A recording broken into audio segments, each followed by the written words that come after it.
Hello friends, so this is episode 31 and today we are going to see on an interesting topic about the places which are restricted for people who are in India, being an Indian citizen, and where you cannot go to certain places in India. So I have segregated them into four parts.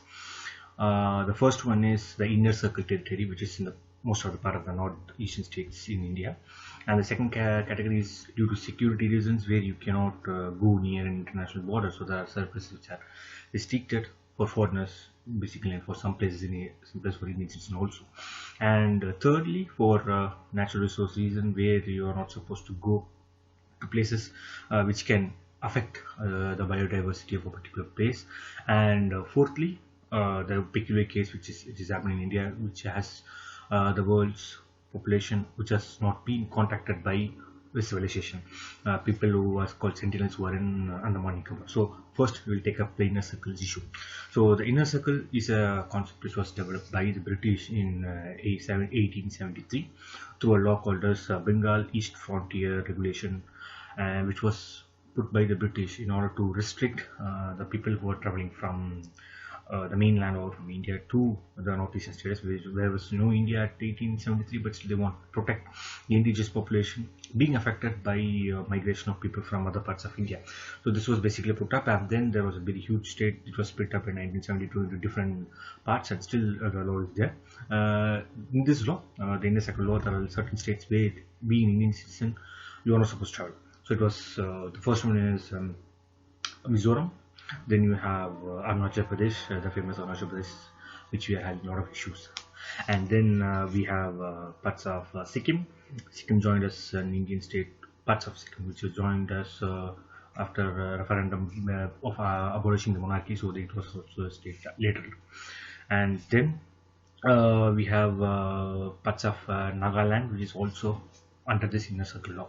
And now recently Assam and Manipur are trying to get into this inner circle law so that it can also restrict the number of people who can go in.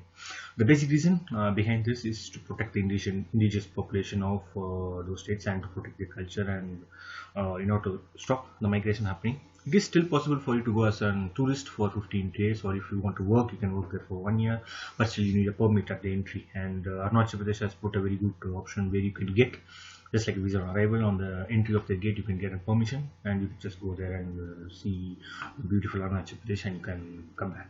And also you cannot buy a land in any of this inner circle regions as being an Indian citizen, and of course so on and so forth. So it is completely restricted for them. And if we say this interesting fact is that in India, as we are very densely populated, as you know, in each square kilometer number of people who can stay, they are staying currently is 317, but the same in Arunachal Pradesh is less than 12. So that is how it is happening.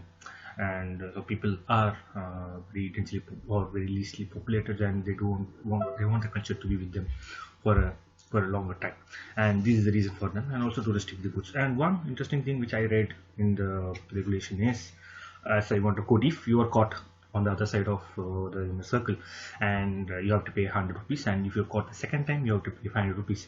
And even you're caught, there's a rule which I want to quote in the regulation, of course. Any rubber, wax, ivory and other jungle products, or any book, diary, manuscript, map, picture, photograph, film, or any of religious, which is of any religious or scientific interest, if you are found in possession of any of these things, it's an offense. So once you're caught, of course you're caught. And then if you have any of these things which have any religious or scientific purpose, which I'm not able to understand why there was a law in 1873 which has been put away. If you know anything, you can put on the comments so that I can also read on that. And it can be an offense. So once you're caught, you will be charged, or even if you're not showing a permit also, you will be caught. Now moving on to the second category, which is parts of Kashmir, which are also due to the international issue you cannot go.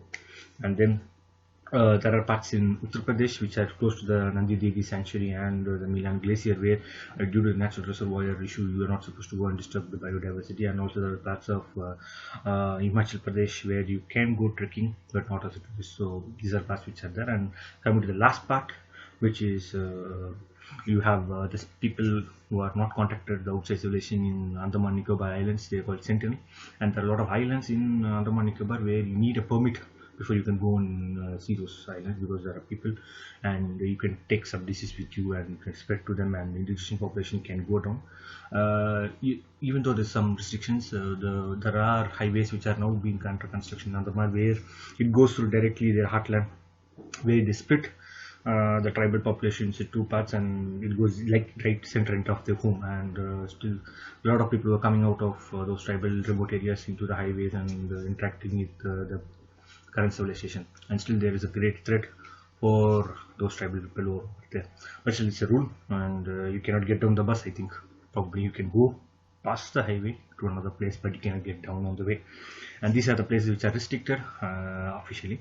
And there's one place which I was on the search which I found. It's called Bangar Fort, which is in Rajasthan, which is called the officially haunted places in India, and where there's an Archaeology Survey of India board saying that you cannot go into the fort after the sunset and before sunrise, which is somewhere between 6 p.m. and 6 a.m.